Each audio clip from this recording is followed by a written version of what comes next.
given the decades of wisdom that has built up in the business world, investors, it sounds like you're saying, are making a big speculative bet if they're investing in your company's stock. Well, I think all internet companies, the stocks are incredibly volatile, and But even long term. Long term, I believe that it's very easy to predict that there are going to be lots of successful companies born of the internet. They're going to have very large market caps and so on. I also believe that today, where we sit, it's very hard to predict who those companies are going to be.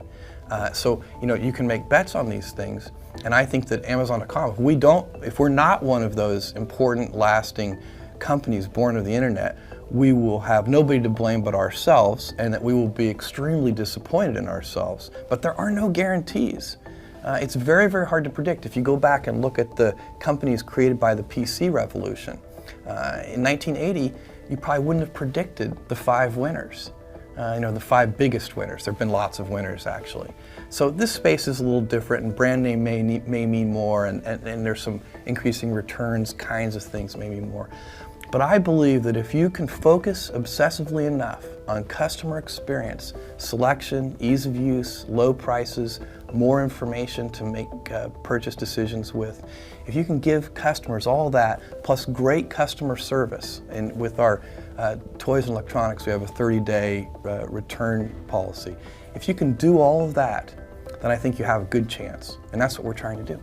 You're not really a pure internet company anymore either, are you? I mean, you've got millions of square feet now of real estate. You've got a huge and growing inventory of items that you keep in stock. We do whatever. And you've got thousands and thousands of employees now. Yeah, we have over 3,000 employees and over 4 million square feet of distribution center space.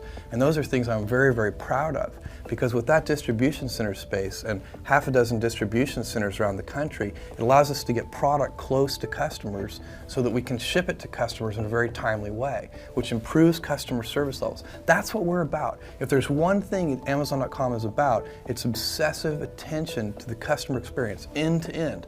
And that's what those distribution centers are for. But you're not a pure internet play. It doesn't matter to me whether we're a pure internet play. What matters to me is, do we provide the best customer service? Internet, schminternet, that doesn't matter.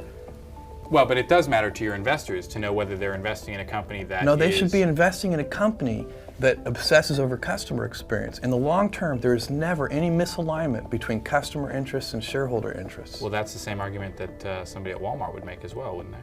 I don't see why not. I think they should make that argument. So it's a correct argument. Okay, so you'll open as many square feet of space, physical space, as you have to, hire as many employees as you have to service customers, absolutely.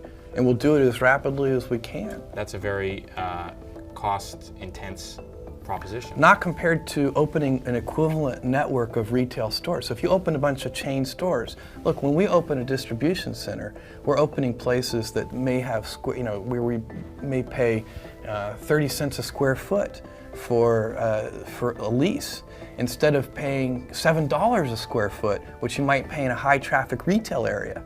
So when you compare those things, they're not the same. You can't compare a big chain of retail stores to half a dozen distribution centers. It's just not, it's bad math. Okay. Either way, whichever side of the argument you believe, you're making what it seems to me to be. There's only one side, which is obsess over customers. But it seems to me that both with the speed of your growth in terms of the number of stores online that you're opening, the different businesses you're getting into, the number of distribution centers you're opening and new employees you're hiring, that you are making an intense gamble here, which is twofold. One, that you can run this number of businesses, different businesses, well, and two, that you can make money by selling vast volumes of product at essentially razor-thin profit margin. I think that the first one in particular I agree with wholeheartedly, which is that there's no guarantee that Amazon.com can be a successful company. What we're trying to do is very complicated. There's huge execution risk involved. We have a terribly complicated business. We're growing, historically very rapidly. We're opening new product categories. We're expanding in new geographies. We have whole new business models with things like auctions. Now, we think this is the less risky of the two approaches because scale is important in this business, and you need scale also to offer the lowest prices and the best customer service to people. So scale is important to us, and we're going to go after that kind of scale. But it does mean that the executional challenges are huge. And so you'll find a bunch of people back in Seattle and around the world working very hard to make sure we service customers at the level that they're used to, and then even improving that. Isn't it, to some extent, a certain amount of, with all due respect, corporate arrogance to assume that you can come into these businesses, which you have no experience in, and virtually overnight enter a huge variety of different businesses and become the best in those businesses and the market leader in those businesses and execute those well when there are other companies that have been running these types of businesses for decades, if not more? I don't think so. So when we first started selling books 4 years ago, everybody said, look, you're just computer guys, you don't know anything about selling books. And that was true, but we really cared about customers, and now we know a lot about books.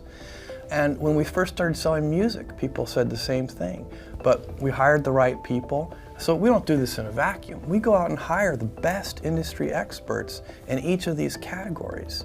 That's the same with toys and electronics.